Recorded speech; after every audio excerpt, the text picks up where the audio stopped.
Okay, guys. The question of the week is, what is your favorite movie where the predominant character is a pro wrestler? Well, that kind of ruins the episode, doesn't it? No? They Live! Is that your choice? Exactly, yeah. Okay, yeah. That's actually a really good choice. Just because DeHart picked They Live, I'm probably going to have to go with Mr. Nanny. With Hulk Hogan? Yeah. Wow. Okay. I've got... They're all pretty bad. I mean, They Live is obviously the far superior choice. I don't necessarily mean There's he not has to even be the main character. I mean just a main character in the movie. So there are, like, a few others, if you can think of any. I mean, Are there any of The Rock's more recent Yeah. movies. Walking Tall was good with The Rock. Yeah, it was pretty good. I'd have to say a tie between Santa's Sleigh with Bill Goldberg. I fucking love that movie. It is really funny, even though You must have mild brain damage.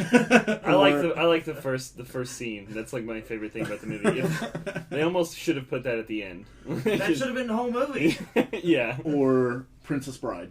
Oh, yeah. Andre the Giant.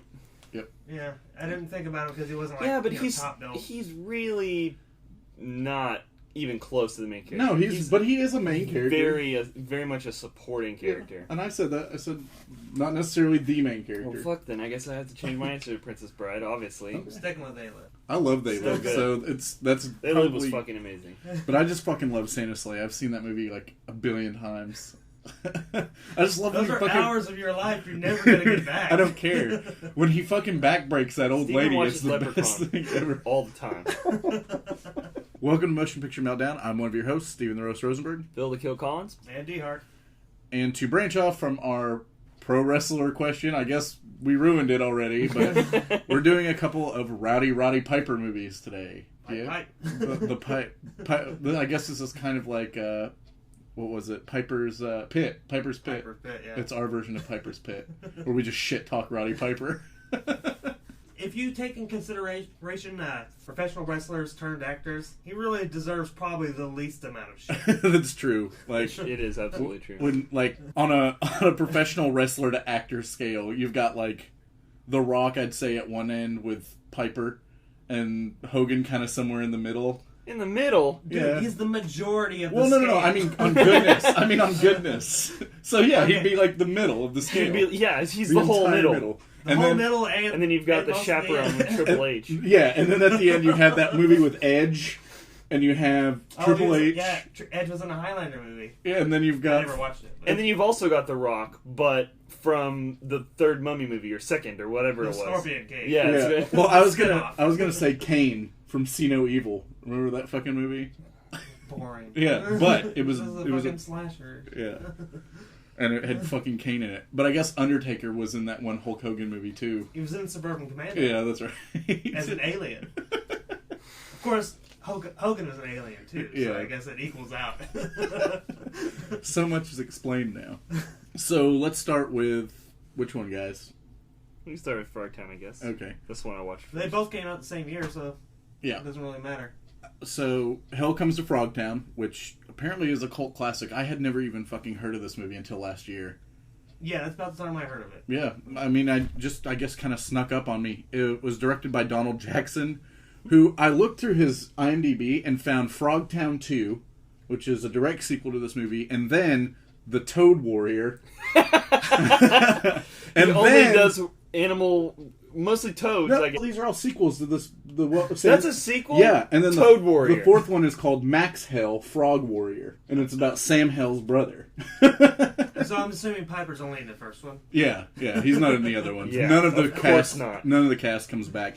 And then he did a series of movies called the El Chupacabra movies, which is like this crazy. Steven's favorite series of movies. It's not even about the monster; it's about the shitty like Mexican cop. So it's called El Chupacabra, and it's about a police officer. Dude, that actually sounds pretty cool.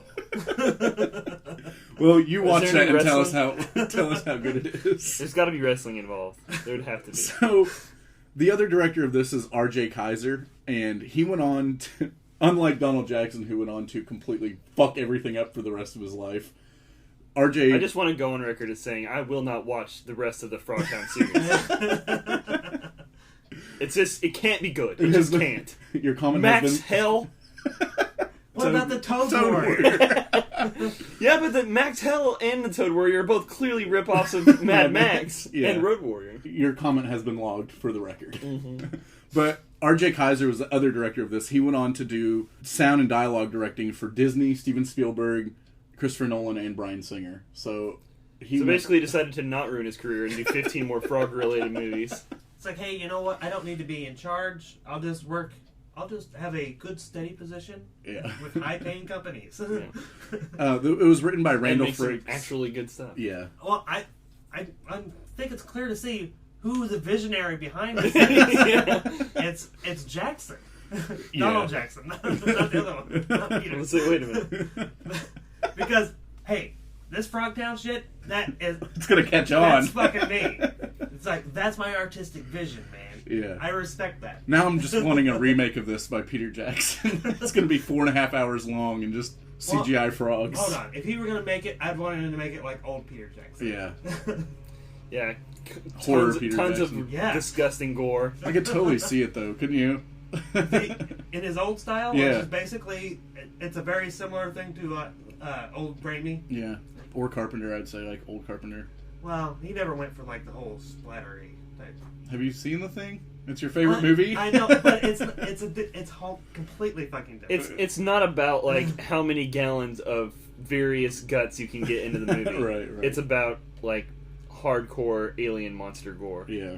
I know what you're saying, especially with like Evil Dead when it was just like puking whatever the fuck everywhere. Like just literally whatever they could find. It was written by Randall Frakes, who must have just decided he wasn't good at writing because he went on to be the cameraman for Galaxy of Terror and Escape from New York. So, I guess New York was before this, but I think Galaxy of Terror was after, but, I don't know. He made a really terrible choice somewhere in there. I think most of the people involved.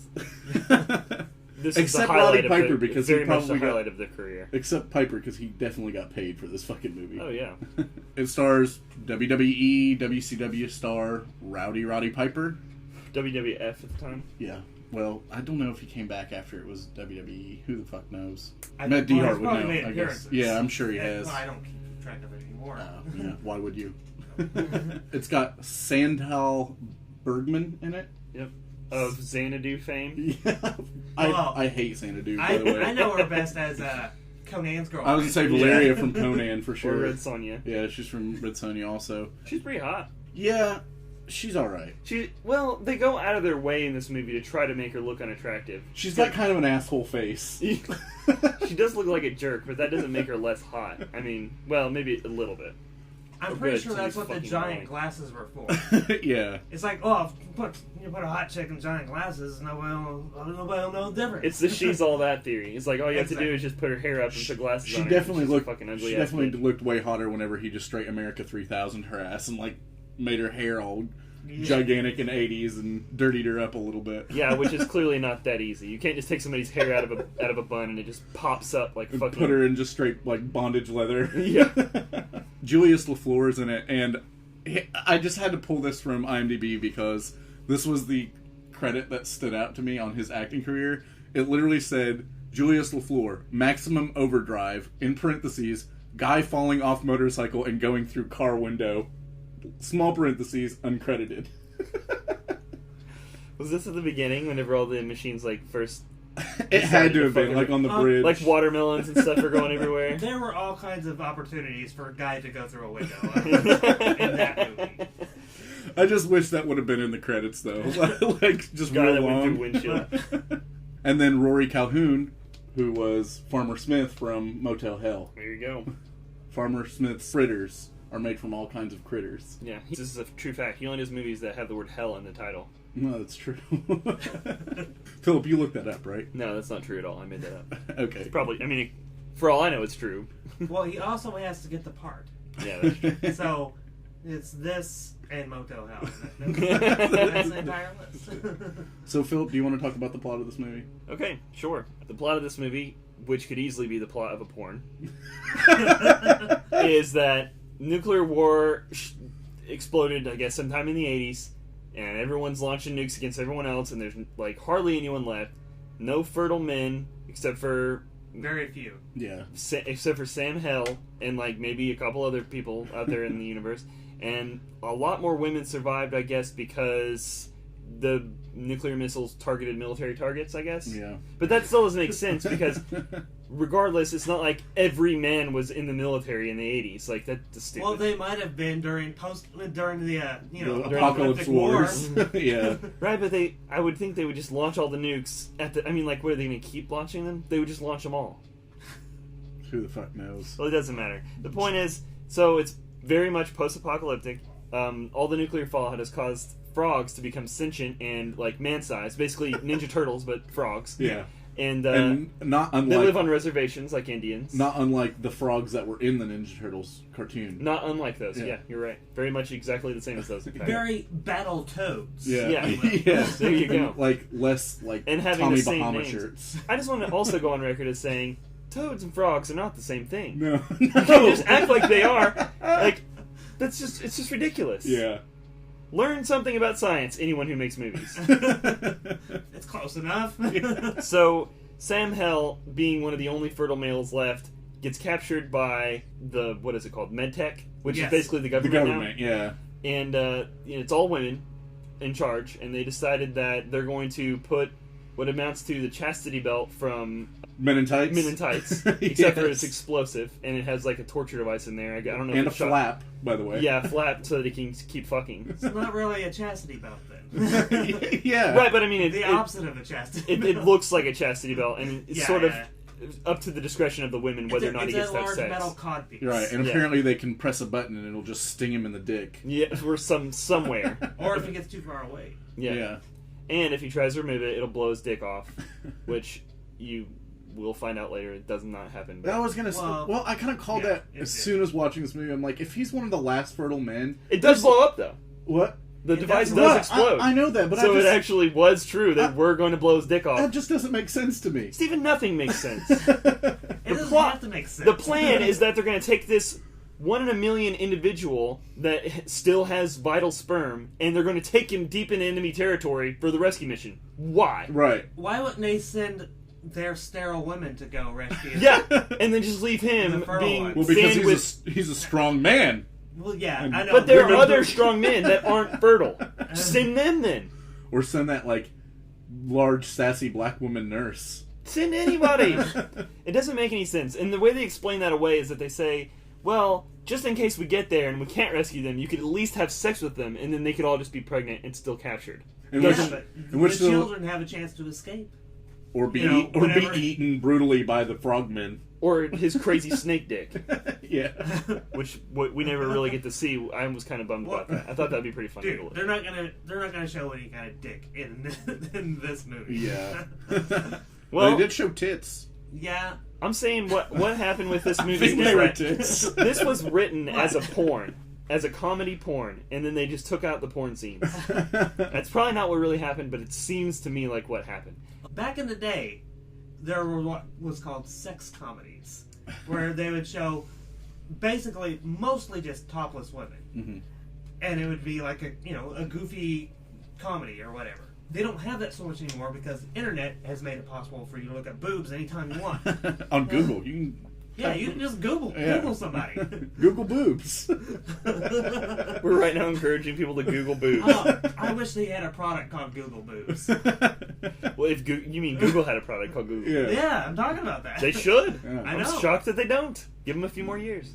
Well, they kind of do. Google balloons. Oh, God. Those fucking balloons. Google loons. Yeah, they call it loon. It's not a balloon. Oh, whatever. A balloon is for children. These are for the internet and taking over the world using Cobra technology. Yeah. So they send Roddy Piper into enemy territory with the two horniest people in the world. Yeah. I don't understand that. Well, like you said, you can't understand anything in this movie. Nothing but really makes the sense. chemistry between those three people is just so confusing in the beginning of this movie because one of them's just like, "Yeah, I gotta test you out, make sure you're fit for all these virgins." Yeah.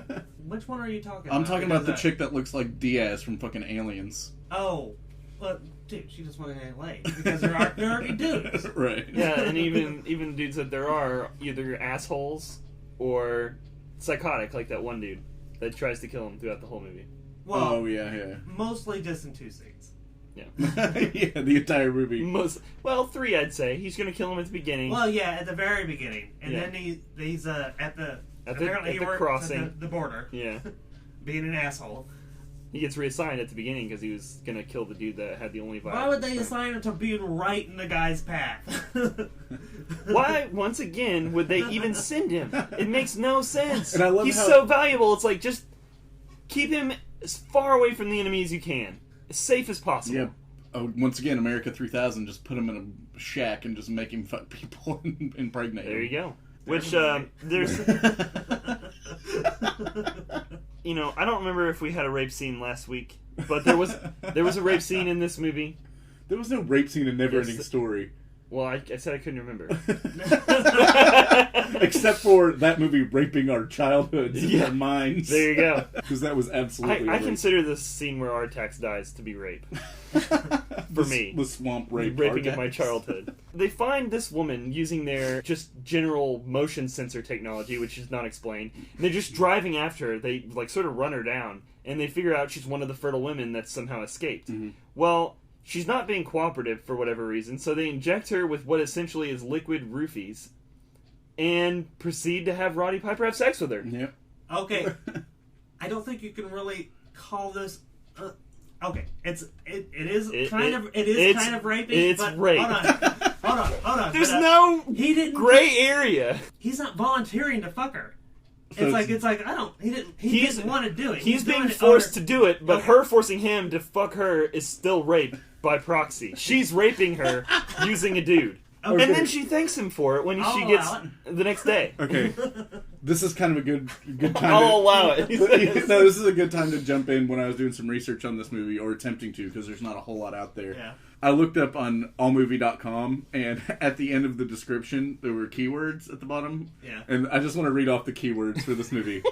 World domination, sterility, wrestling Greco-Roman, rape, post-Holocaust, killing, and frog. Well, there you go. I was right. This, just like the movie we're going to talk about later, has many, many terrible like catchphrase sayings. And I'm thinking they just said a lot of them, trying to hope that at least one of them would be alright. That did not work. Like the extremely redundant sounding phrase whenever he runs into his old friend at the frog bar. Mm-hmm. And he's like, Looney Tunes, what's up? And he's like, They call me Looney Tunes because I'm so crazy. no shit. It's like, your name is fucking Looney Tunes. We figured that out. Why, in any other reason, would he be called Looney Tunes? I think my favorite shitty line from my favorite shitty Roddy Piper line from this movie was, "You two ladies must have moons for balls." It's like, all right. I wrote down one from when he was in medtech offices, being given a whole spiel about the backstory of the movie. Yeah. It's like she's complimenting him on his still being, fertile.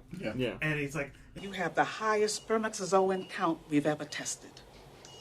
Must have been all that fiber I ate when I was a kid. I don't think you know how this works. It's like, that doesn't... Okay, whatever. You can just be stupid over there. I do love how they tell him that this machine is going to blow his dick off, and he still tries to get away immediately. As soon as... Well, they didn't tell him that it was going to blow his dick. I thought they that- talk about it, but he wasn't present for the conversation. I thought the black nurse told him that it was going to blow his dick off. No. Whenever he If he tried to remove it. They didn't tell him there was a proximity sensor to his... Well, why I'm bringing up that part is how stupid it is whenever she talks about her earrings. Yeah. And she's like, this earring over here starts beeping whenever you get too far away, and when you do, it'll blow up. And this earring right here will tell me exactly where you are. Like, how the fuck is that ear... Like, it's just like a... How does that earring tell her where he is? Well, what it does is it goes like, psst, over there. That's what I'm saying. Like, He's behind the rock. Yeah.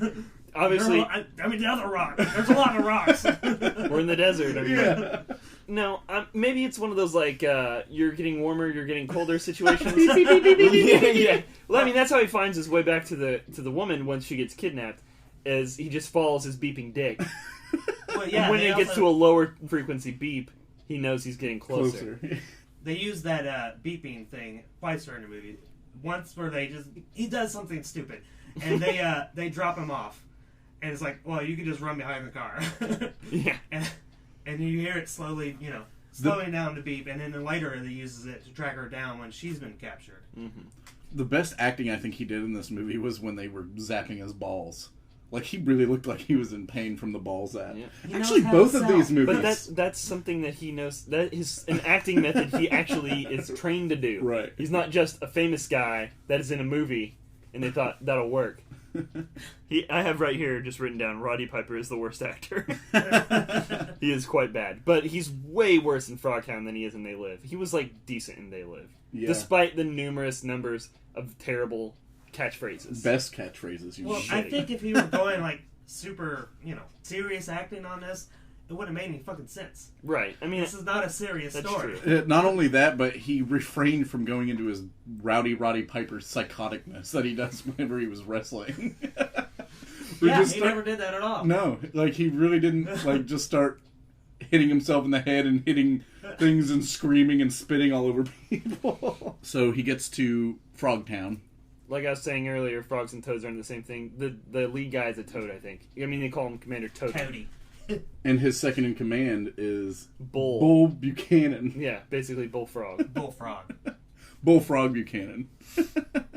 Well, there was a wrestler named Bull Buchanan. I didn't know that. Yeah, from like the late 80s. And then there was also Bull from Night Court from the 80s. Yeah, Bull was very popular. That's in the true. 80s. Not so much anymore. They were getting ready to go to the shantytown frog base, what have you. What is it called? The reservation is what they call it. She's having him lock her up like she's some kind of a slave that he's going there to sell. And so that's like their ruse. Basically Princess Leia's slave outfit. Yeah, pretty much, but just way worse. It's that entire routine. Yeah. Yeah, it's the whole deal. She's telling him like all the different what the plan is and like what he can and can't do because she's still in charge and she's still wearing the earrings, not to take them off. And so she's explaining this. She says the phrase "your equipment blows" like 50 times. Your equipment blows if you do this. Your equipment blows. Yeah. It's like, just say I'm going to blow your dick off, Larry. I'm going to cut your dick off, Larry. Or it would have been better if Piper just turned around and was like, "You can blow my equipment." Yes, that's what I was getting at. If my equipment doesn't blow, maybe you can blow my equipment. Which would be a horrible waste of jizz, apparently. Yeah. Oh yeah, I mean, but a perfect line for the movie. You know what? What would have been perfect in this movie? The "Every Sperm is Precious" from The Meaning of Life. Yeah, that would have been good. They just get the rights to that song and do their own little musical number at the bar. Okay, so yeah, at the bar, that's when they hook up with the Looney Tunes and Frog Woman. Well, I was just gonna say one of the Goombas from Super Mario Brothers. Yeah, most of the frogs in this movie are animatronic frog faces, also similar to the Ninja Turtles. Yeah. But Frog Woman is apparently just, they didn't have enough money, or she's just a regular person with prosthetics on them. They all look pretty shitty. She still has to be. She has to look somewhat human because she wants to fuck Roddy Piper. And she Well, that doesn't. Why does that mean she has to look human though? That's to keep the audience oh, gross. It's it well, it you know what? It what? would have been gross if he'd have tried to fuck an animatronic frog. She did try to rape him though, basically. Yeah, totally.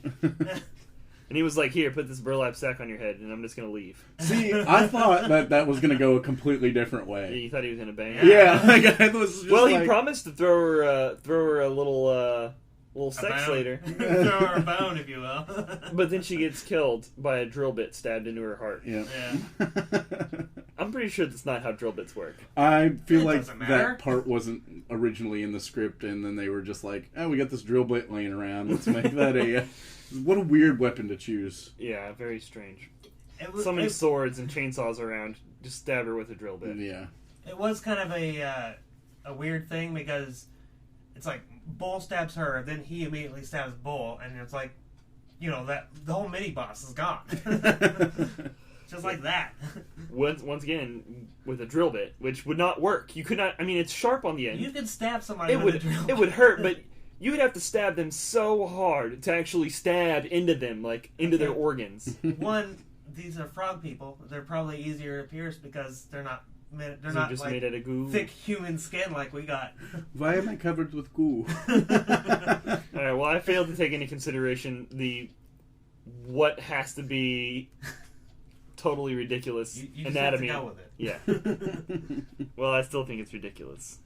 Stab somebody with it. So then he meets up with what's the Colonel Toady? Is that his name? Commander Toady. Commander Toady, yeah. Instead of Commander Cody. Yeah. Yeah, then he meets up with him, and then they have a ridiculous They Live fight, basically. We skipped over the dance of the three snakes. Oh, okay, yeah. Yeah. Let's talk about that. Because first he's tracking her, and then he sees where she is with the beeping of his cod piece. his crotch beeping. Yeah. So he sneaks up and he sees the arm deal going down with a mysterious man in a gas mask. Which Another I Star wonder who Wars that trope. could be. Yeah. And after that, she's taken to the harem where she is told to do the dance of the three snakes, where they don't really explain what that is. They just tell her, act sexy and shit. Basically. Yeah, they get her all turned on, I guess. They're like reminding her, they're awakening her body, quote unquote, by rubbing lace all over her, which also causes Roddy Piper's codpiece to start trying to bite his dick off. And that's whenever Bullfrog Buchanan Takes a chainsaw to it. chainsaws it off without damaging his balls or dick somehow. And he's like, it didn't explode. And then it explodes in his hand. Yeah. Which was Dodged an awesome fucking scene, I thought, because I was like, yeah, oh my god, it totally didn't explode. Of course it doesn't explode. And then it totally exploded. It was like, oh, shit. It's like that scene from, why do I always forget the names of every movie as soon as we watch it? Because you've never actually seen a movie. How am I not remembering? Dumb and Dumber. It's like that scene from Dumb and Dumber where he goes in there with a bulletproof vest and she shoots him. And he's just, what if she shot you in the face? What if you shot me in the face? That was a risk we were willing to take. And apparently the Dance of the Three Snakes is basically just stripper dancing. Yeah. Which really terrible stripper dancing, well, too. when it starts off, it's like, ugh. Yeah, it was like, hello, my lady, hello, my darling. It never really gets good. I mean, let's be honest. She doesn't know how to be a stripper. It's not Jamie Lee Curtis from True Lies good. Yeah. I mean, that's a stripper dance. Well, it gets better.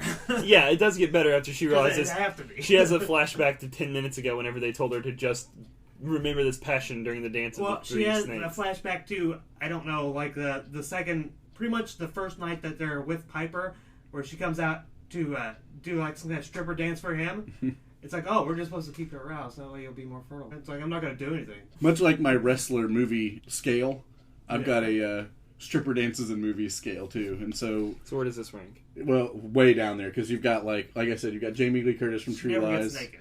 You've got Jessica Alba from Sin City. You've got Jessie from Saved by the Bell and Showgirls. She gets totally naked. And then you've got this one, which is like the complete other side. This is literally the bottom of the scale. This is one. It's pretty good. Well, she doesn't take off any clothing. She flips up some gauzy things. At any rate, it does turn on Commander Toady and his snake penises. His three snake penises Well, wine. snakes have two penises. Well, apparently frogs have three snake penises. And actually, they do show for like a second his snake penis like trying to lift up his... Well, yeah, you see like three things moving underneath his loincloth. That's what you call that. His kilt.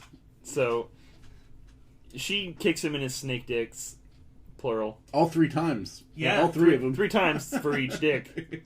For each snake dick. On a frog toad. Yeah, this is a really So does he have like 3 sets of snake balls? How's that work? Would that make him like the most fertile frog man? Probably, that's why he's in charge. Okay, so they escape. A chase ensues. They fight on the whole Kirk versus the alien mountain, also from Bill and Ted's Bogus Journey. Yeah. And like 50 other movies. That fight is hilarious, though. He's straight, like, he tries to do the mountain on him. He tries gouging his eyes out with his thumbs. Oh, I'm surprised you didn't list this guy. He's a pretty well-known B actor. His name's Will Smith. Who? Will Smith? Well, William Smith. Oh, William Smith. He's the other Will Smith. Gotcha. The non-jiggy one. The other Will Smith. He's the Will Smith that was like, God damn it, that's my name! Whenever Will Smith became popular. Yeah. But he looks like the most evil motherfucker. Now, who did he play? He was He was the bad guy. The border the frog agent. commander. Oh, No, that the guy. border agent. Yeah. Yeah, the guy with the bazooka. Yeah. Yeah, the guy that fucking Roddy Piper just straight knifed through a samurai He sword threw through. a samurai sword through his chest. And that didn't kill him. That was my favorite part of this movie, by the way, because they clip the camera away right as soon as he makes the knife throwing action, because he doesn't have the sword in his hand. Didn't use the sword once during the movie, except for that scene. Yeah. He didn't even have it once during the movie. He just suddenly had it during the scene. Well, it's like I noticed it in the car. It's like, I didn't even notice he had it. Yeah. And he straight throws it through this guy's chest, and it doesn't fucking kill him. And the Disappears. thing is, well, no, he picks it up. It shows him pick it up. Yeah, Or pull it out no, of him. he disappears. Oh yeah, he disappears. It's like, where the fuck did he go? He's got a giant hole in his chest. Well, and then that next scene, he just picks up that bazooka like it's, well, whatever. I just got stabbed through the fucking chest, but I'm gonna pick up the bazooka and shoot it at Roddy Piper. Dude, no staggering or anything. He's just like, fuck it. No. His plan is he's playing dead, and his plan is to roll over and quick draw a bazooka. Yeah, with a giant hole in his chest. Right. That's his plan. That's the plan. It doesn't work. And then Roddy Piper blows his fucking head off. Roddy basically. Piper could have just easily been like, well, I did stab him all the way through his body with a samurai sword. He's gonna die sometime really soon. I just let him lay, pretending to be dead, until he's really dead. I still gotta And not even, chase out. Why did he even chase after him? I still have to give Piper a little bit of shit in that scene, though, or his character, because I feel like I would at least take the bazooka. Like, wouldn't you? It's post-apocalyptic times, and it's a fucking bazooka. Hell yeah, I'd be taking that shit. What are you Throw it in my talking about? backseat. After he stabs him with the sword, he walks up to him, and he's just like, okay, whatever, because he's playing dead, basically. He turns around and starts walking off. I would have just been like, oh, cool, a bazooka. Well, he was Fine. laying on top of the bazooka. He still knew he had it because he was pointing at it when he fucking threw the sword at him. Right, Stephen, but then he would have had to flip him over, revealing that he was still alive, and then the fight would have had But him. Then, instead of happening, John Wayne... Right, they did it draw more from for the movie. Is what No, I understand that. But what I'm saying is, if I was Piper's character, You'd have been I'd be like, oh, fuck yeah, bazooka, mine. And then I'd be like, you're still alive. I'm going to smash your head with a bazooka. So, God, that would be awesome. Just caving some dude's head in with a bazooka. because of the low-budget nature of this film, they weren't actually ever able to use the bazooka. No. He does draw it on Commander Toady and during the final fight, which was 8 minutes long of battling. It was basically the They Live scene Right. of battling. So that part kind of, once again, confuses me. I don't know if you've seen this one, Philip. DeHart, did you watch Hard Ticket to Hawaii? No, I really wanted to. Okay, well, I think it's on YouTube, but Hard Ticket to Hawaii, they shoot a bazooka 100 times in this fucking movie. They use it on a blow-up doll in this movie. Yeah, there's a guy, skating down the street, and he's got a blow-up doll, and they shoot him with a bazooka, and he blows up, and then the blow-up doll flies in the air, and then they shoot the blow-up doll with a bazooka, too. And this movie is infinitely more poor than Hell Comes to Frogtown. Well, when was it made? It's around the same time. Okay, that guy is known for making very insane movies. Who, the dude who did Hard Yeah, I Ticket? can't think of his name at the moment. He does all those really weird, porn comedies that you were talking about. Sex comedy. Yeah. Whatever. Different. I mean, it's a movie involving sex. I mean, are we going to split hairs here? It's a porn. Yeah. No penetration. But I'm just saying, It doesn't have to be penetration for it to be porn. It can be softcore porn. I'm just saying Yeah, that but, movie was infinitely more poor looking than this movie, and it was like, how the fuck did you fire off a bazooka 20 fucking times? Well, And then this movie doesn't even give us one fucking bazooka shot. it was just it was really for the plot. I was just making fun of the movie by calling it low budget. They had to have that giant, drawn-out fight scene up on the mountain, and so they do that. He pokes him in the eyes. Yeah, he does with his thumbs. Huh? No, he does the Three Stooges. Oh, eye yeah, poke. he does do that. Yeah. I don't know if I've mentioned this already, but the Commander Toady guy, the reason that you know he's the badass is because he wears a Mercedes-Benz logo around his Yeah, neck. he does. Yep.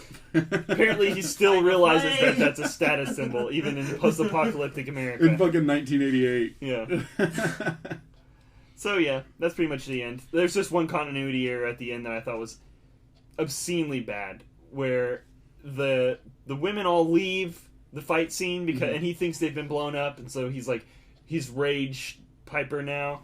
And so he does all the fighting. Yeah, well, he's not really Rage Piper, is he? He's supposed to be really angry because they've all been exploded and they were all fertile, egg-bearing women or whatever. So but they just ran away when the frog people came, and then they come back after having just walked, just around the corner. Or they're hiding in the canyon or whatever. Right, but somehow, even though their car was exploded and everything that they even brought with them was exploded, there's another car. She has a completely another outfit. No, the car came from the Toad people. Oh, okay. That's how they escaped. She's wearing the completely different outfit. It's not like she just borrowed a couple articles of clothing from the other girls and piecemeal together an outfit. Wait a second. It's like they had all their stuff in the car. When they left the car, they would take their stuff with them. No. You don't think they would? So, have you ever seen somebody pack? Have I ever seen somebody run for their life? Yes, I have. They generally don't stop and think, "Oh, what am I going to wear later? I better grab my suitcase." Blue tank top. My cat socks. They ran because their vehicle was about to be exploded, which immediately happened. And even if she did take it with her, if you're out in the desert hiding from evil villains, you generally don't use that time to change into another outfit. Change out of your leather bondage. Yeah. Or what? No, she's wearing the lace at this lace point. gown or whatever. Well, either way, I thought that was bullshit. Well, it was, but... I don't know why it pissed me off so much. I was like, get back in that skimpy outfit, bitch! We didn't mention the hilarious ending scene where you basically have the Roddy Piper, getting the girl at the end, but then she's like, He didn't just get the girl, though. He got all the fucking girls. He got the whole harem of girls. And she's like, and we're gonna after get your together. duties are done, we're gonna go on a long vacation. She opens this door. Hold on. What are these duties I've been hearing so much about? It's like, oh, yeah, the virgins. Yeah. Virgins. They're virgins now. Probably. So make sure you save yourself for me after you fuck these 12 girls. Well, she's being patriotic. Yeah. They gotta rebuild the population so they can continue the war. What did he say? He said some cheesy line at the end where he was like, the things I do for my country or something. Exactly. Like A soldier's job is never done. Yeah, that's what it was. You fucking wish, Roddy Piper. You do not just get to bang everybody. Apparently he does. This is literally a pretend universe where Roddy Piper is the sexiest guy on the planet and just has a reputation far and wide of just being hung like an anaconda and just awesome and just banging everybody. Okay, there's one weird character thing that I want to get out of here. Okay, so she accuses Piper of not taking anything seriously. It's like, yeah, I don't take anything seriously anymore. They blew up my reason to take things seriously. Then later they basically he explains his backstory about how he had a wife and daughter, and he's got a little necklace and he thinks better when he sees it. And then he gives the necklace to the girl the only one that we saw topless, the lieutenant, right? Who I think is dreamy. she's pretty hot. She reminds me of Diaz from Aliens. But he gives her that necklace, and then he fucks everybody. Yeah. I mean, except her, because she's not fertile. So no. she I doesn't mean, get I the guess D. he's looking at her like a daughter figure now. But she'd already had It's her weird. hand on his dick, so. And they were fucking. Were they fucking? Yeah, he opened up this little flap and everything. Well, I know she opened up the flap and was giving him a handy, and then the other chick was there. There was blankets. She could have been riding that dude. Nah. We know when there's D riding going on. There was no riding of the D. Piper doesn't get any actual sex in the movie. He doesn't. No. So, they but talk it's about just him weird, having you had know? sex, though. It's like the only woman we saw topless in the movie is the one he gives his little. The only thing he has to remember is daughter by. Yeah. And like, oh, I'm going to give it to you. So, well, he's Because got, I don't need to think he's about got this plenty anymore. of people to keep him company now. Yeah. He doesn't have to, resort to just thinking about how depressed he is that he has no family and everything he knows is gone. Now everything you know is. It's like as a door prize, because you don't get to bang me because you're not fertile. You can have this cheap, shitty necklace that means nothing to you and is worthless. Yeah. You can just think about this little tiny piece of metal whenever you're alone and just when you're sleeping worthless. with your giant gun. Yeah. The whole giving him a backstory just is so tacked on. It should not have been done. I mean, how can you avoid it? The movie's tacked on though. Like, I feel like the entire movie was made just as a joke. But then you look through this guy's repertoire, and it's like every one of his movies is like this. The movie is funny, and I like the movie, but that was so blatantly tacked on. Yeah, it was unneeded, basically. Yeah, I don't care if he has a haunted past. He comes from a post-apocalyptic world. Everyone's past is haunted. Right. Fair enough. Yeah, I'll definitely give you that. When I watched the movie before I looked up anything on it, I really thought that Piper wrote the movie because I was like, God, he's just writing himself to be this just like most sexy, badass, like hung, like just ladies man. I'm like, he has to be the fucking writer behind this. I can tell you that he didn't write it because, from what I understand, it's like I heard an interview with him on Stone Cold's podcast. Good. And from what he was talking about, it sounded like he really has trouble reading. Oh, really? It's like people have to work with him through actual scripts because it's like I don't know if he's got like attention deficit because it's like he says he just can't like sit down and read anything. Probably just doesn't know how to read. Well, I watched that makes sense because when I watched special features on the They Live Blu-ray. Yeah. And Carpenter talks about how a lot of Piper's lines were shit that he had already written for his promos in WWE. So maybe he just has a lot of head trauma from being dropped on it a lot. That's probably pretty likely. Yeah, I mean, I feel like that's the most likely scenario. Yeah. He just can't read because that part of his brain is destroyed. He was one of the better wrestlers at ad-libbing promos, though. I mean, he can talk like a motherfucker. Yeah, well, he would have had to have been. Yeah. If he can't read or write anything, that's like... Well, I think it's more of an attention thing. Okay, well, that's, I mean, I don't know very what possible, like too.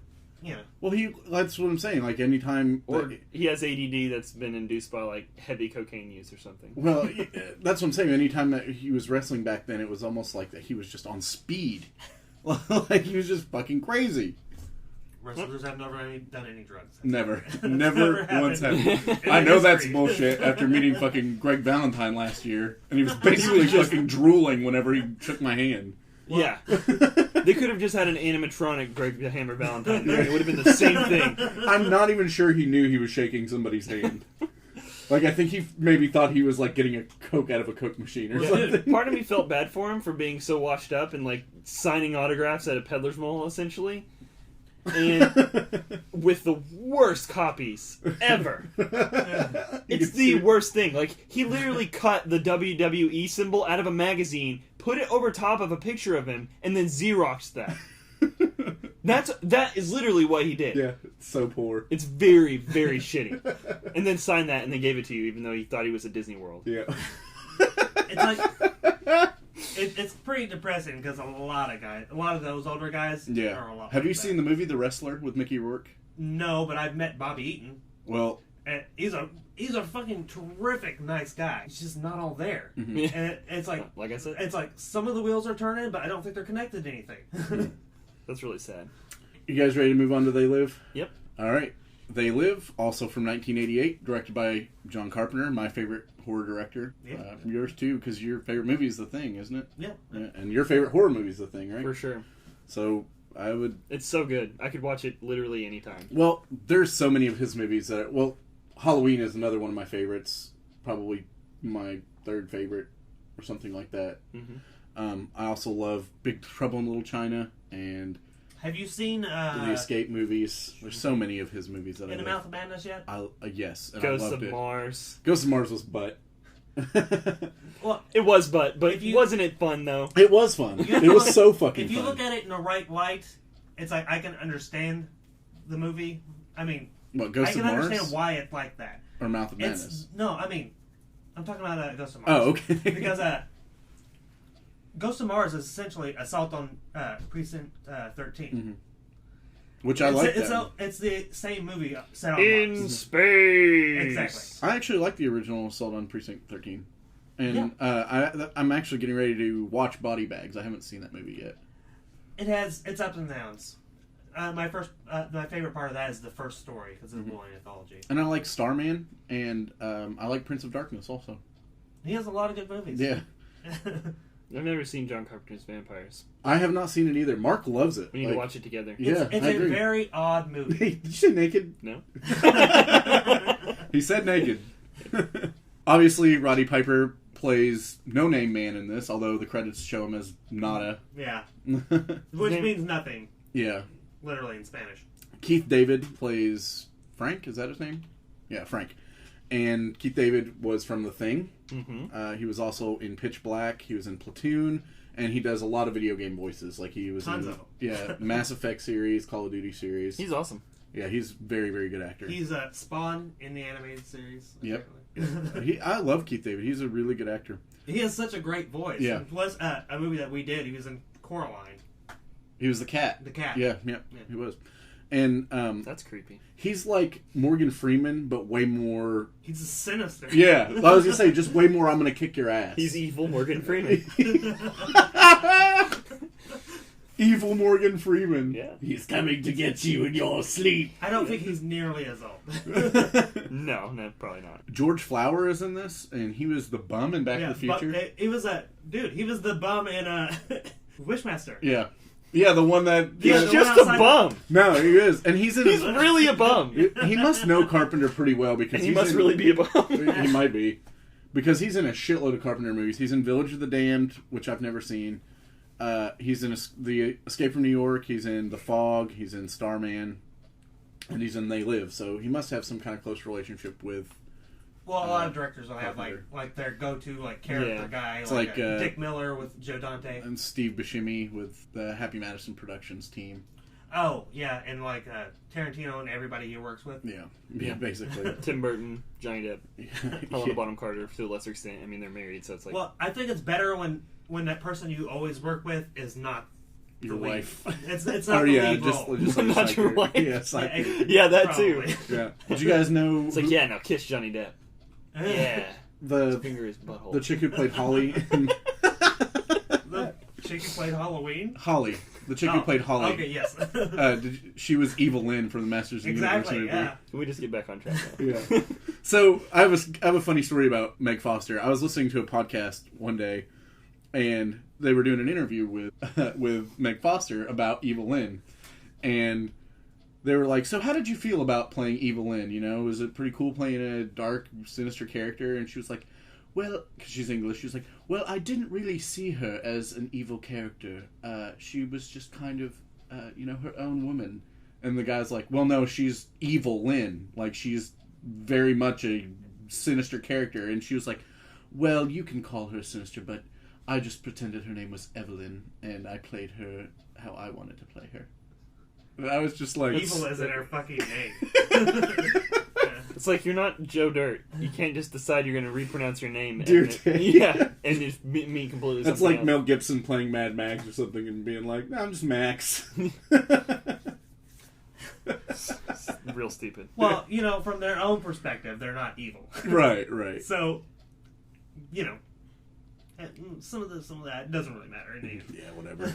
DeHart, why don't you explain the plot of They Live? Okay, so Roddy Piper wanders into town. He's a Drifter. victim of the recession, Mm-hmm. and he's looking for work. Not really coming up with a whole lot of luck. Ends up at a work site where he meets Keith David, David. and Keith David leads him to Hobo Town. Mm-hmm. And Hobo Town. That's literally what it is. and It's while Hell Comes to Hobo Town. and while in luxurious Hobo Town, he noticed something weird going on at the church across the street. Yeah, people acting weird in a hobo town. How strange. Yeah. And it turns out that those people are leading the resistance against the invasion, man. The Invasion. The invasion. And just so everyone knows, this is a very, and I know that you guys know this, it's pretty much a extremely thinly veiled jab at capitalism and Yeah. letting the man get you down. It's based off of a book by Ray Nelson. It's called, or not a book, but a short story called 8 O'Clock in the Morning.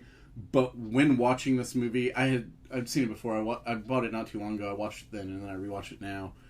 I'd never seen it back in the day. Like, I had just seen it last year when I bought the movie. Really? Yeah. And it very much feels like a Ray Bradbury story. You know what I mean? Like a... It kind of has the aesthetics of a Ray Bradbury Yeah, movie. yeah. Like a very Fahrenheit 451 type Except for of there's thing. he didn't usually have an explosion. Yeah. Or... You gotta end with an explosion, of Or course. people getting their fucking brains blown out with a shotgun. They were asking for it by being aliens. That's true. That is true. and also trying to take over the earth. Yeah. That too. Not just by being aliens. So, but yeah, they did get their brains blown out. Yeah. But it was all in black and white, so it's okay. Which is probably a money saver. Well, it's probably a ratings saver, wouldn't you think? I mean, Well, how many brains get blown out all over the back wall? I don't think that Carpenter really gave a shit about rating saving after post the thing. Halloween was a little more tame, and they didn't really show a whole lot of like knife going into body type shit. Right. But the Thing threw all that shit out the window when like people's arms were being eaten off and their heads were being ripped off and shit like that. Right, but movies are never judged fairly. I mean, he could have just been worried about it for some reason. You never know. Yeah, well, maybe. back in the day, I don't know why. I just always think whenever it's in black and white, they're trying to prevent it from being as gory. Or be artsy. I'm pretty sure that the black and white is so We know have what's- an easy target. Like, oh, He's got the he's shades got on. the shades on, Yeah. Right. and that's the only way you can tell who's an alien. Mm-hmm. Other than like, oh, that guy is like way too much of an asshole. I thought it might have been cooler though if everything was like way more vibrant instead of being black and white. Don't you think? Because he's seeing what things really look like at that point. Because the shades essentially block the signal that prevents him from being able to see them. I don't understand the black and white from the shades. Like, it may have been even better if it was just shaded. You know what I mean? Like, it just had, like, a shaded look, like, rather than being completely black and white. Well, no, the glasses are, like, they're not really sunglasses. Like, they just look like shades. But they're like two-way mirrors. Like, they look shaded from outside just normal sunglasses. And then they're designed to allow you to see whatever. Yeah, we didn't explain what the sunglasses are or how he gets them. Yeah, like, doesn't really matter. Well, it does, I'm because... just kidding. yeah. He breaks into the church meth lab, Right. and liberates a box after. Well, no. Well, first he's just snooping around, and the priest warns him, and he finds out there's no one actually there. It's just tape going, and that's where the feed that's coming over that's being pirated, the pirate feed that's going out to TVs. That's where it's coming from. Mm-hmm. So did he steal the box, or did he find the box in the dumpster? Well, no. He steals it. He steals it after the police come and destroy Shantytown and like raid the church, Right. and it was hidden in a false wall. Oh. Yeah, it's like when he was there earlier, he actually, when the priest came out, he tripped over and he knocked over this thing, like the little square Right. where the box was. And That's that's right. how he knew they were there. I just, for some reason, when I was watching, I just remember him being out by the dumpster and seeing the box knocked over filled with glasses. Well, that's later on. Because okay. it's like he loses that one pair whenever he Gets runs thrown into through the the fucking window. Yeah. So, okay, we He are fell going all over so the place. far. So he's noticing weird things going on in the church. Then one night, helicopters everywhere. The police come and sack Hobo Town. Yeah, straight bulldoze it. Yeah, and light it on murder fire people. and shit.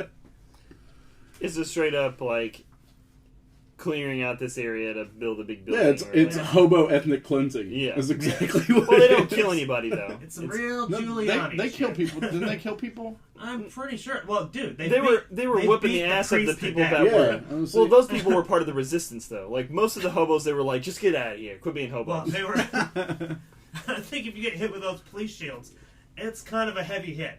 No, I get that, but they were just trying to get him to like keep going, like Yeah, get out of here. I don't think they really care if they lived or died. No, because they weren't- They're of no value. They weren't like trying to be careful to not kill anybody, but the mission wasn't to kill anyone. It was just to find the resistance leaders and beat them to shit with fucking nightsticks. Nice, right.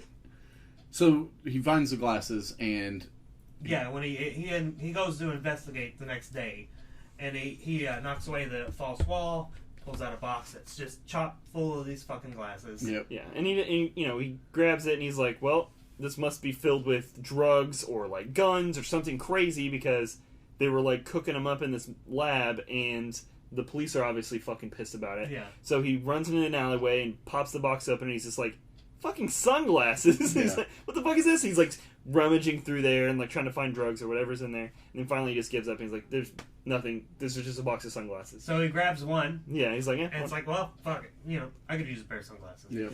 He wanders out to the street, puts them on. And everything is escape Reality. from tomorrow then. yeah. Yeah, exactly. It's Escape from Tomorrow Vision. the aliens are basically using subliminal messaging to control everybody. Yeah, every single label or advertisement you see says one of 4 or 5 things, like either obey or don't have free thought or multiply and marry, reproduce. Yeah, they spend more money. Like literally every says, label. This is your god. Yeah. There was a yeah, exactly. There's a piece of money that just says "This is your god" instead of having anything else on it. Everything was just white with like black text on it, which was another one of those things. It's like a reference to quote unquote subliminal advertising, which is what people thought really existed, and it's actually a completely bullshit myth. It wouldn't work even if it did exist. Were the people like the cigarette advertisement? That's not what I was going to reference, but I'm talking about the cigarette advertisements in magazines and stuff where they cut off part of the picture and it just looks like a woman's vagina or whatever, and they try to say it's subliminal sex messaging in cigarettes. Sex messaging. Yeah. Okay.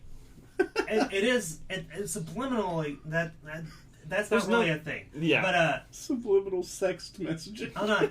But everything that you see marketed to you it's suggestion. Yeah. Oh yeah, it's finely crafted to nudge you in that direction. Right. Which is the whole mind point control. Yeah. Oh, I know. If you allow it to be mind control, it is. Which many people do. Exactly. Which is the point of the movie. I mean, and it's a good point and a totally valid one. I don't know if I've noticed this trend over the last couple of years of every fast food place tries to sell. They're not selling food. They're selling good emotions. Mm-hmm. Yeah. McDonald's what is it? I'm loving it. I'm loving it. Or, exactly. Or what's the one with a smile? Is it Burger King? Or well, we love to see you smile. That was McDonald's before okay. I'm loving it. Well, Arby's has something about selling smiles or something, or a smile in every cup or whatever. Right. When they're really just selling you diabetes. Yeah, I mean, they're selling you Wilford There's Brimley. a place on I don't know. I've never been to this place, but I've heard advertisements on the radio for a place called Bonefish Grill. Mm-hmm. Yeah. It says happiness here. They're hardly even trying to hide it anymore. You know? Well, they know that everyone knows. That's the problem. There's just a giant sign outside that everyone says your knows. life will be better if you eat dinner here. And then there's morons. And then there's the alternate view on advertising where they just literally call out other advertisers for being so full of shit and so obviously just trying to sell you something that is not real. With I think it's Newcastle beer. It's just no bollocks is their whole slogan, and they just don't try to sell you anything. They're just like, look, buy our beer, it's delicious. Because it is delicious. And it is, and it's awesome with steaks. And I kind of want Newcastle beer now. Well, then it works. Yeah, you're right though. It's like McDonald's might as well just put up a slogan that's just like McDonald's because you're fucking stupid if you eat at Burger King. No, it's McDonald's because we know that you're addicted to it because we've chemically altered it to be to the point where you are addicted to it literally. It's like imagining an entire billboard with all that shit written It's like 17,000 feet wide.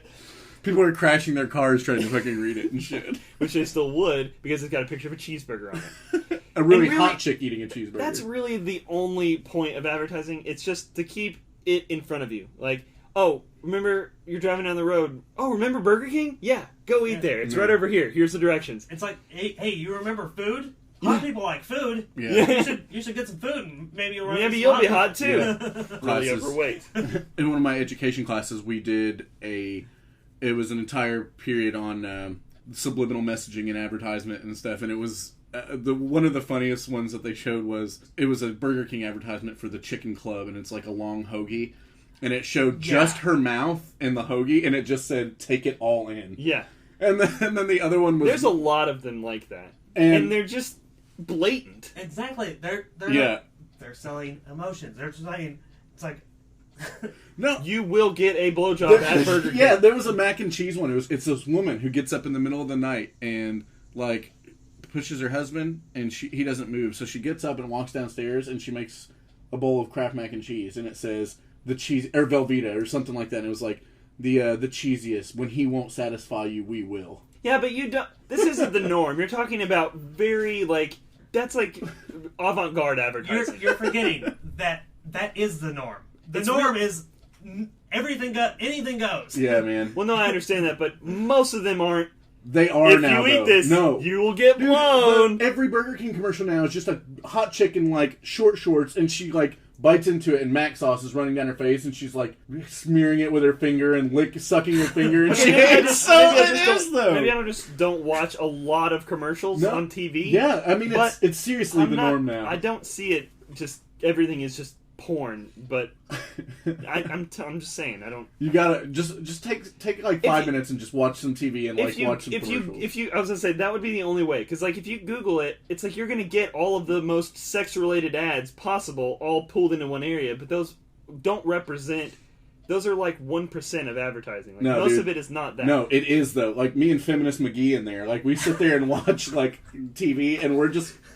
Every time we watch TV... It's a really good thing she doesn't listen to the podcast.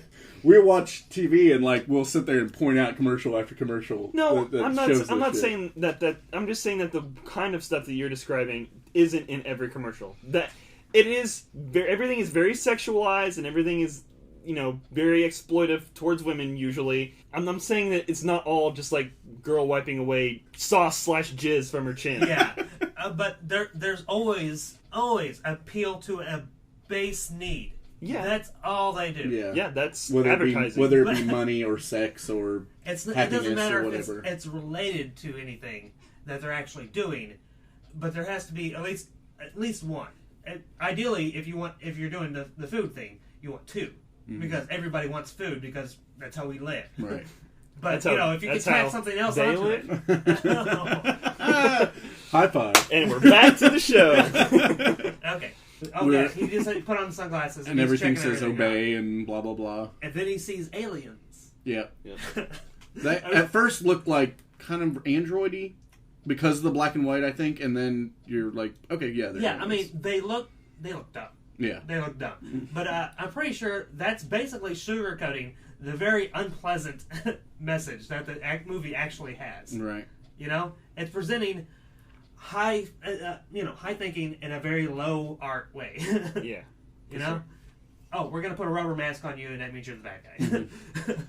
But it's like when it's really more of an abstract, like maybe only like roughly 3 media things own everything. Well, and that has to do with our culture. If you want to look at it another way, it's like, the people that are trying to provide these subliminal messages are very ugly on the inside and just masked on the outside. So it's like, yeah, if you listen to what they're actually like in a grocery scene, it's like it's like any alien that's having a conversation with a human. It's talking about something really superficial. They're telling them, it's like, well, you got to go for it because blah blah blah. It's like, getting a promotion is the only thing that matters. It's like fuck the other guy because yeah, exactly. Yeah, because once you get promoted, we'll let you in on our secret corporate. We're taking over the everything. If he goes on a rampage, he gets a gun and starts murdering these things. He meets the woman first, right? No. Well. He uses the woman to escape after the rampage is over. Okay, I thought you were talking about the in the grocery store. That's when he goes on the first rampage. Oh, yeah. He runs into an alien woman that's like, he just starts making fun of her. And just starts shit talking her. You look like your head fell on the cheese dip back in 1957. He just has the worst insults ever. Like, he says to one woman something about that's like putting cologne on a pig or a perfume on a pig. Yeah. Well, that's an old saying. Right, I get it, but also it's very still wrestling. very shitty. Yeah, it's something I feel like he would say to Hulk Hogan. Yeah. I liked when he turned to the other one lady. It's like, you're okay. This one, real fucking ugly. So good. It's true. They are super ugly because they're wearing really terrible masks. I loved him in this movie, though. And like him in all of his cheesy glory. I love. It's like he had been an action star a billion times before this. You know what I mean? Might as well have been. Yeah, I mean, he just pulled it off so well. I mean, he's just an action star in real life. Right. Yeah, that's his actual job, to be pretend action star. A wrestling match is basically like a little story, and one guy's the bad guy, one guy's the good guy. I know. He should make the Expendables. I feel him and Hulk Hogan. I just don't think he's made enough. I mean, I would totally be all right with him being in it because he's awesome. Yeah. He's awesome in both these movies, but And he's just as muscly, just as cheesy, and is in just as many awesome fights in his movies. Right. But that being said, he's only in a few movies, movies that are even okay. Well, Hulk Hogan, definitely. Well, yeah. Yeah. He's been in like 100 movies. Yeah, he should definitely. All about fighting. So, but they were all very... They never were really that popular, except for maybe...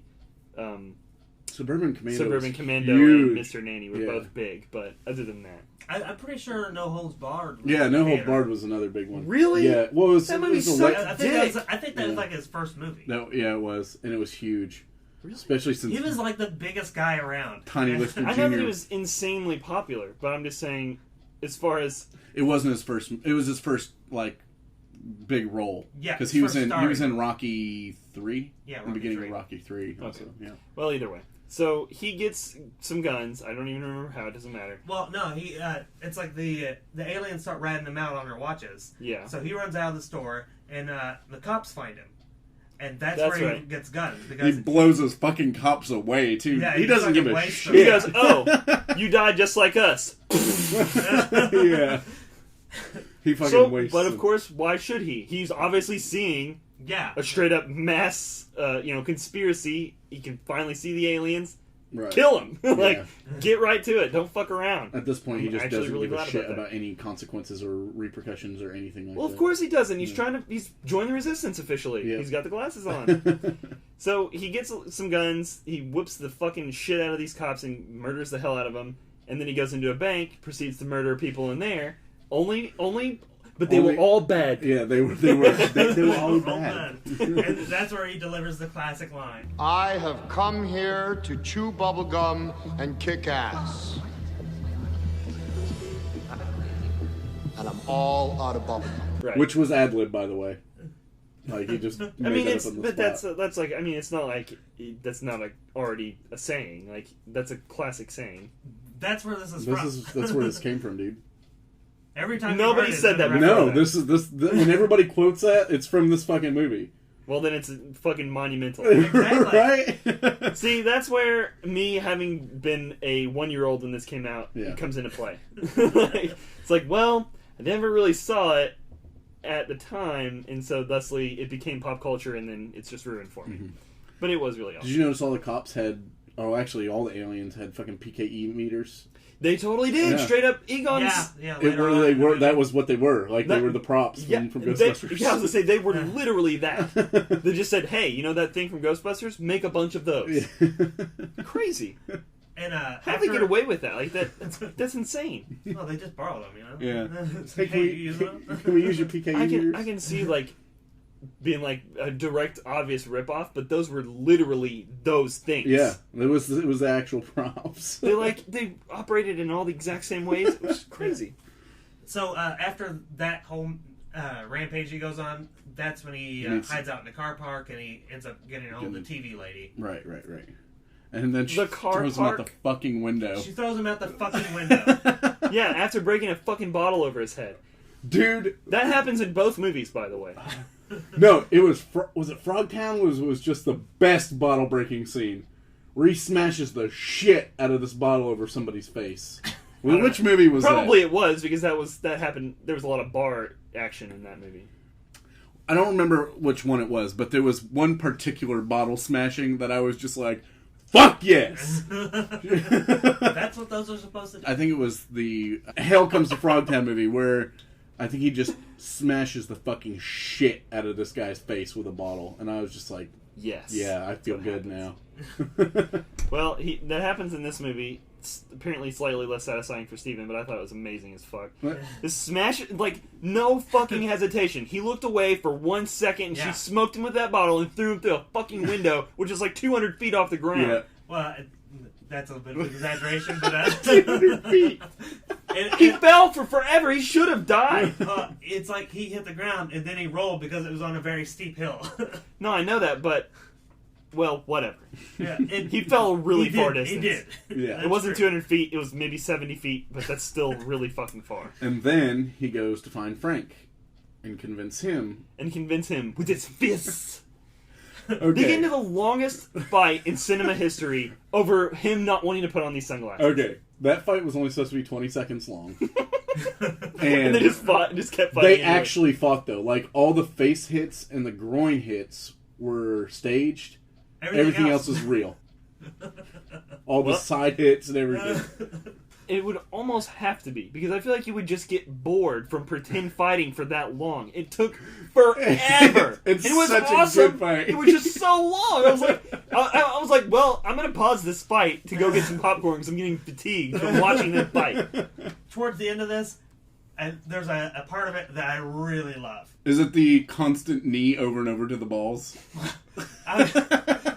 This is kind of like a little break from the action. It's like he's swinging like a 2x4 at him. Yeah. And he shatters him through a fucking window. And then he stops like, oh, I'm sorry. He kind of laughs a little bit. He's like, this got out of hand quickly. And then he was like, sorry, fuck you. Yeah, there's like a little chuckle, and then they get right back into it. Yeah. It's like, that is so fucking real. That was real. Yeah. No, I like the part where Keith David continuously knees Piper in the balls like so 8 many times. Like he's just like, How about whenever he goes to punch him in the balls and he's like, you dirty motherfucker. Yeah. That's why I was saying like the ball, so much ball trauma in these movies. Oh my. Well, it's wrestlers, man. And there's like there was a lot of suplex. I was gonna say there was like an angle slam and a fucking like backdrop and all sorts of shit. If this was made now, what's the guy's name?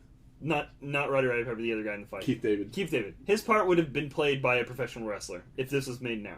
Yeah, probably. There would have been 2 professional wrestlers in the movie. It's like, or just the whole cast would have been, like fucking Scorpion King 5 or whatever. It's like, you know what, you can't do this because you're going to break your back. This is not cool. It's like, this isn't good for you.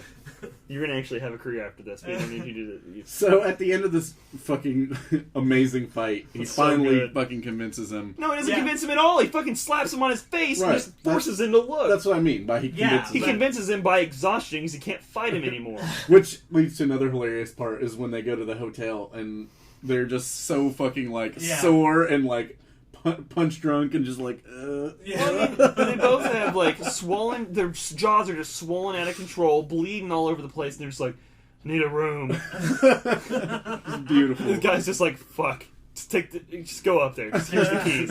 On the house. Yeah. And they just happen to pass the guy from the church who is the leader of the resistance. Right. Mm-hmm. Right, when he goes out for groceries. And they go down, like they set up a little like a shindig. They figure out or explain that it's all being broadcasted. Right, they explain the rest of the plot at this point. It's not good enough. They need to find the source of the broadcast and cut it off. Shut it out. It's not good enough to do what the crowd wants to do, which was just go on a rampage and start killing everybody that looks like the aliens. Mm-hmm. And that way, just kill as many as they can. Which is a stupid plan because they would just obviously be shut down immediately. Well, I was going to say, it's kind of like everybody. What happens anyway. Yeah, right. I mean, but they force their hand. Like, they explode the wall off the side of this building, and then they just run in there, guns blazing. Kill everybody, basically. Yeah, and he runs out into TV lady who's, who we assumed was the cops. Right. Yeah. And she tells him that after he left, I tried on the glasses, I saw all the crazy shit, oh my god. But you knew it was bullshit. Not the first time. She's obviously evil. Yeah, she's very obviously evil throughout the entire movie. She played evil Lynn. No, I get that, but like, literally every line, every single word she says, she delivers it in such a way that you know that she's evil. Yeah, I agree. And she didn't realize she was playing an evil person? Bullshit! Yeah, she's kind of a party pooper. Yeah, she's fucking Jean Grey. Famke Jameson. No, she's Jean Grey. Yeah. So, that's when Roddy Piper and Keith David just decide to go fucking postal on everybody. Yeah, and the cops, they don't have any choice. Cops are there and they're shooting them down. So they're trying to escape, and they manage to accidentally activate a teleport option of the watch. It's portable hole. It gets, this is the same. Portal, it's basically. The Acme portable hole. The watch is damaged, and so that activates an automatic, like, go back to base hole so that they can escape just in case their watch is damaged. They wanted to get up in that base hole. Yep. We skipped over a couple of funny one-liners. Life's a bitch, and she's back in heat when they're back in the hotel. Oh, yeah. Mm-hmm. And then, like, 4 seconds later, he says, ain't love grand. Oh, And It's like, one what of are my you favorite talking lines, about? Stop interjecting many of these one-liners. Like, some of them are good, but you can't just do 100 of them. as long as we're online. One of my favorites from this movie. It's right before the fight. It's like Roddy Piper's telling, put on sunglasses. Like, not this year. I use that all the fucking time. As you should. It's a great one. Yeah. But anyway, so they're in the underground tunnels beneath the city, and they run into a big conference of like human sellouts Yeah. that are meeting up with. Yeah, it's just basically the sellout alien stockholders overlords. meeting. Exactly. And they're telling about all the profits they're making and how well things are going, and they run into who of all people but Buck Flowers. Yeah. Who was 5 minutes ago. A hobo. Yeah. And now he's living large I just got back from Hobo Town and I have a fucking cigar. Obviously, he sold out the church. Yeah, the most Yeah. selling out.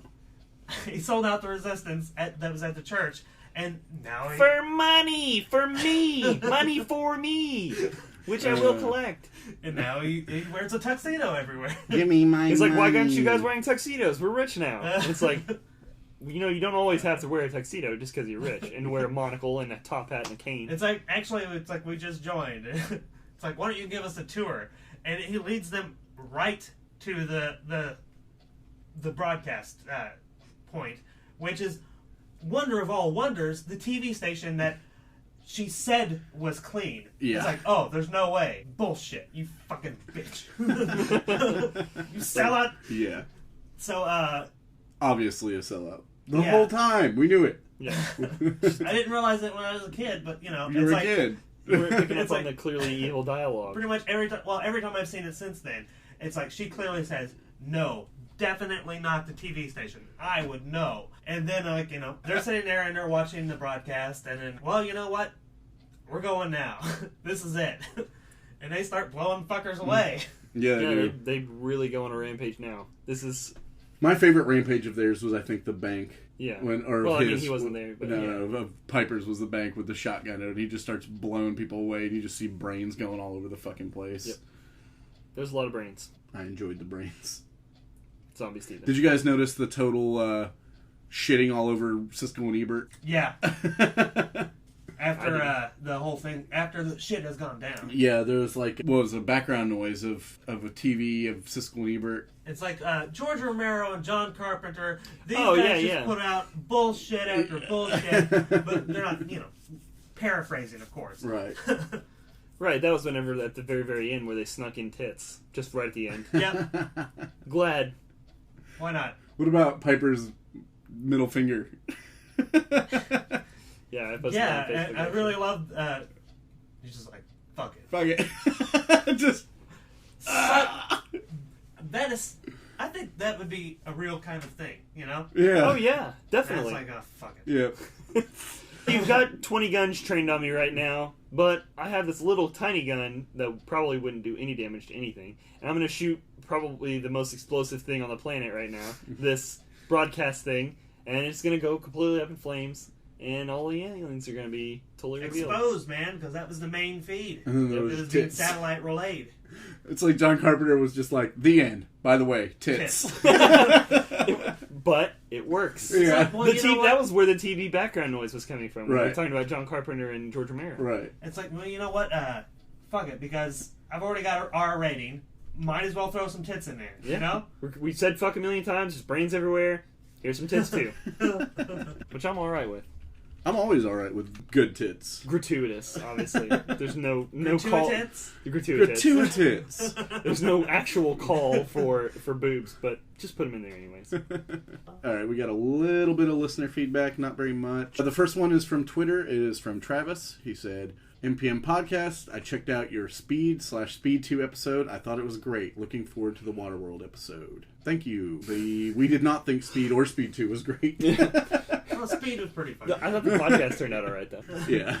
From Abby, we got Never Ending Story is one of my favorites. Probably Falcor is her favorite creature. He's awesome. Yeah, we got a lot of people. He was my favorite until I saw the second and third movies. Yeah, and then he just turned welfare. Yeah, really. From Dan, we got, it's a toss-up between the massive E.T. lookalike turtle or Artax. Actually, it's whoever Deep Roy played. That guy is awesome. He played Teeny Weeny. Yeah. Fucking Deep Roy. What kind of name is that? What kind of name is Teeny Weeny? Well, that's a fantasy name. Like, Deep Roy sounds like a or porn name. Well, so could Teeny Weeny, depending on the porn. Nice. This bizarre, like, offshoot of pornography that's just about tiny dicks. I threw out a Twitter message that asked favorite wrestler to movie actor, and everyone that I got back was Piper. James said Piper for me. They Live as a classic. I got a few more that just said Roddy Piper. And Raven, she sent, you guys are freaking hilarious. Looking forward to listening to more of your podcasts. Thanks, Raven. So thank you, Raven, for the shout out. Thanks, everybody, for the positive comments. Yeah. Also, thanks to Nerds on Film, because they gave us a hell of a shout out on their last one. Well, we love Nerds on Film. They told us to... Nerds just in general. Yeah, just... On history, film, whatever. Yeah. Porn. Nerds on porn. That'll be the next one. Yeah, you guys should definitely start Nerds on Porn. You'll get way more listeners, I bet. Though it has to be a video podcast, though. Why? Otherwise, you're just listening to porn? Yeah. Is there anything less appealing than that? It'll just be porn sounds. And it'll literally just be 1-800 call for a good time, but it'll be a podcast instead of a phone call. Okay. If you frame it like that, Yeah. it's more acceptable. Nice. Yeah, that would never work. Don't do that. Well, if you want to get a hold of us on Twitter, you can follow us at MPM Podcast. You can find us on iTunes, where you can subscribe to our podcast and download all of our episodes for free. You can stream and download all of our episodes from Unitedcypher.com, as well as find us on various radio station sites across the internet. Yeah, just search for it. Yep. You'll probably find it. If you can't go find to it, Unitedcypher.com and click subscribe. And if you can't find it, just Google boobs. Instead of finding it. And if you Chances are, can't if you're find listening it... to it, you've already subscribed. Yeah, that's true. So, Yeah. Why do we always do that? That's true. Well, I mean, who cares where they can find it? They can find it wherever they fucking found this. it's like, you know what? Just share it with other people so they can find it. Yeah. Yeah, share this information and... Pass it on. Yeah, pass on a good thing, all you people that love our podcast. Speaking of loving podcasts, check out some of the podcasts that we listen to on a daily basis. Nerds on History, Nerds on Film. Yep. Awesome guys. And girls, especially. Yep. Also check out the Crack Podcast. Check out Return of the Living Podcast. Check out Stuff Mom Never Told You. I'm still laughing about last week when I said Stuff Mom Doesn't Tell You. And you were like, she has a dildo. She does have a dildo. She does suck your dad's dick. Gross. Also, That would actually be a pretty funny podcast. yeah. Check It out... would probably be only one episode Very long. short. Yeah. Check out Unitedcypher Presents, as well as Unitedcypher's Talks Over Games. Check out Song Exploder. You got any other ones, Phil? This American Life. This American Life. You never listened to this? I have American Life? not, no. It's fucking brilliant. It's actually a real radio show on NPR, but the podcast. But most importantly, search for Motion Picture Meltdown and keep your eyes out. Search for it, even though you clearly have it already. Yep. And keep your eyes and ears out for Naked in a Pit. Yes. Yes. Naked in a Pit. It's coming. Okay. It's coming to your phone. Actually, in your phone. It's coming in my phone. Okay, so check out Empire Comics for all your comic and card game needs, and also check out fivefingertees.com for awesome t-shirts at even better prices. I am one of your hosts, Stephen the Roast Rosenberg, Bill the Kill Collins. And DeHart. and we'll see you next time.